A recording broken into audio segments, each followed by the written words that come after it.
welcome to So Many Games So Little Time. Today we're going to talk about Welcome to the Dungeon. I am not showing you the box because the box is at school, but you will see the box and all its components when I explain the game to you. Welcome to the Dungeon is once again a push your luck game, well, without further ado, let's just talk about the rules and everything, shall we? I'll give you more details afterwards.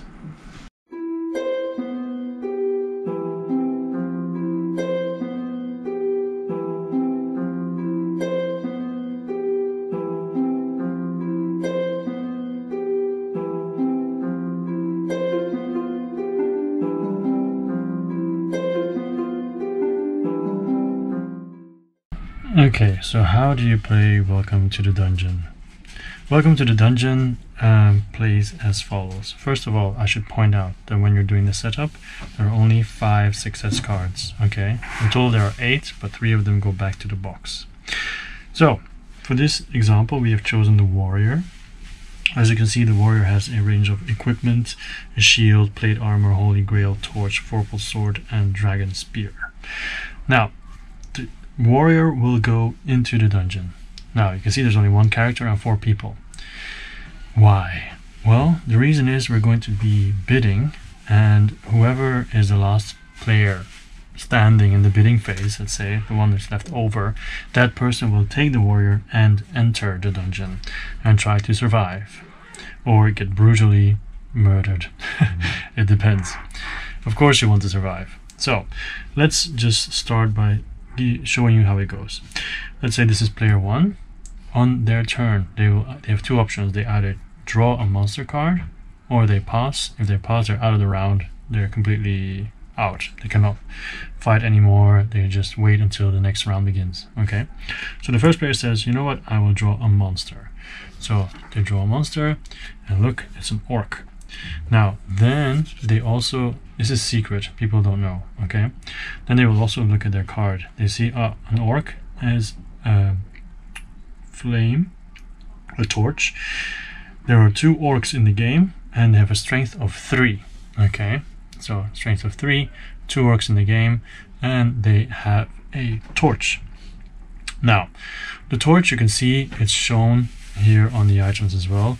It means you can use these items to immediately defeat that monster. It also says defeat monsters with strength 3 or less to make it easier. So now they have to make a choice. Do they add the monster to the dungeon? If so, they'll put it here. Or do they put the monster face down in front of them and take one of the items away? So let's say they will put the monster in the dungeon because they know their plan is to go into the dungeon, so they want to add an easy one. Okay, that's it.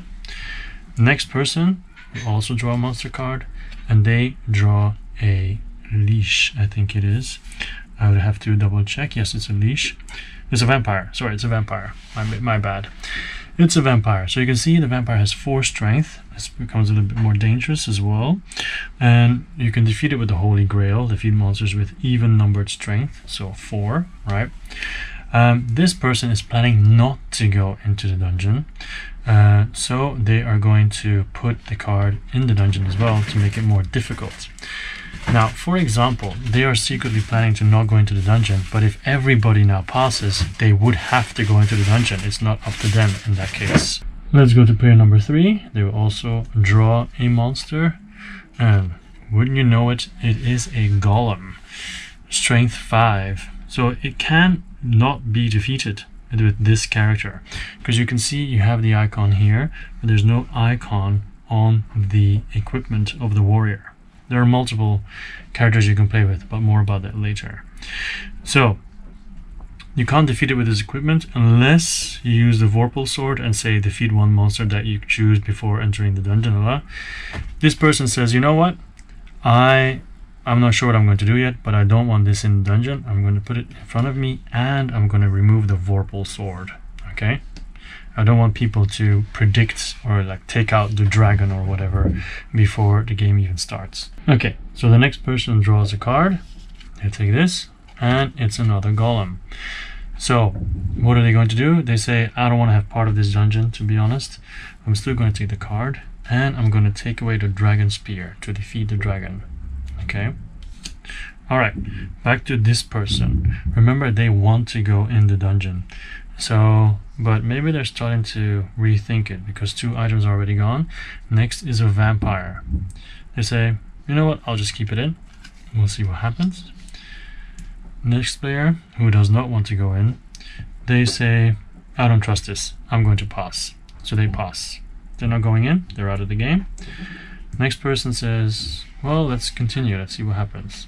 And it's another orc. So they say, let's keep it in, should be doable. Next person no longer trusts it and says, pass, I'm not going to go in. Following the next person again, who actually wants to go into the dungeon, there's only these 2 people have passed, remember? These 2 are still in the game. So if they pass, then that person would have to go in, whether or not they want to. But they think the warrior is still pretty strong, and from the cards they know, it's basically just 2 orcs, if I'm not mistaken. So they say, you know what, I'll draw another card. It is a skeleton. Let's put it in there. Next person says, I pass. You can go. Try. Okay, so this person is going to be entering the dungeon. How does it work? First, we look at the character. The character has 3 HP, but you still have all this equipment, the warrior. So 3 plus 3 is 6, plus 5 is 11, and then you still have these 2 equipment as well, the Holy Grail and the Torch. What is nice about this is that they can keep using their equipment. They don't lose it, okay? Unless the health they lose. But these items, they can use it as long as it's usable or useful, okay? So let's start revealing who is in the dungeon. We have the skeleton, but it's automatically defeated by the torch, so that's gone. We have the goblin, once again, the orc, sorry, once again, defeated by the torch. We have the vampire, defeated by the Holy Grail. We have the vampire defeated by the Holy Grail. We have the orc defeated by the torch. This person wins and gets the Seal of Excellence. Now, you win the game if you have 2 Seals of Excellence. Now, let's say this person had been very unlucky and they didn't have these 2 items. Okay, let's say these were discarded earlier. And let's do the same dungeon run again and see if they survive then. It's only a warrior with a shield and a plate armor. So, 2 health. So I have 11 down to 9. 3 down to 6. 4 down to 2. -2, -5. They are dead. If this had happened, they do not get a success and they flip over their card to the red side. So they've been killed once. Alright? Now let's say we continue, new game, and 2 other people have died. Then this person wins the game automatically. So you can win the game by having 2 successes, 2 successful runs, or you can win the game by being the only one left standing. Okay? Now when these people die in 1 round, they can still get successes. It's only when everybody else has also died except for 1 person that this person wins. And that is how you play Welcome to the Dungeon. Like I said, you also have other characters. Let's take a look. Let's make some space. You have the mage. There you go. And all these characters have different skills, of course.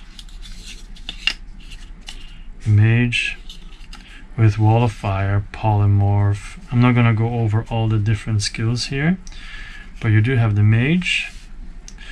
You also have the rogue, who has a buckler, has mithril armor, invisibility cloak, a ring of power, a healing potion, and a vorpal dagger. And then finally, you also have the barbarian, who has a torch,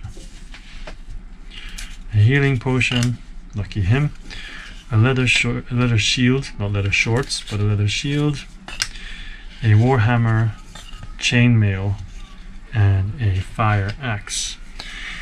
So Next round, you'll take a new character, go all through it again, then take a new character, go through it again, and so on until either one person has won twice, has defeated the dungeon twice, or 3 other people have died. That's how you play Welcome to the Dungeon. So, Welcome to the Dungeon is pretty unique in itself, where not everybody has a character. First time I opened the box, I was like, huh? What do you mean everybody shares a character and everybody decides what gets to be in the dungeon? So that in itself is very unique. I've played with different sets of people. Sometimes people get into it and they really like it, and sometimes people are like, yeah, you know, whatever. So it's like kind of like a mixed bag. I still have it, but I play with my students most of the time, because once again, push your luck games or trying to screw people over, as you say, you know, that always resonates well with younger kids, seems like. And especially if whoever goes into the dungeon actually manages to survive, then you can see everybody else go like, and then the person be like, yeah, look at me. So those are definitely really good parts of the game. The components are top notch. I mean, the tiles are thick. The cards are okay, the art is nice, so that's all very, very good. But aside from that, I think the mechanics will be really good for some people and the opposite for other people. So it depends on what kind of a person you are. Does the game intrigue you? Do you think it looks like fun? Then give it a shot. If you're like, no, I want to have my own character, I want to really go into the dungeon, do my own thing, then, you know, maybe it's not for you. Or if push your luck games aren't really your thing, then maybe not either. I don't know. Just decide for yourself, I guess. Anyway, that's it. I like the game, and it'll stay in my collection purely because my students like it. That's it. Thank you.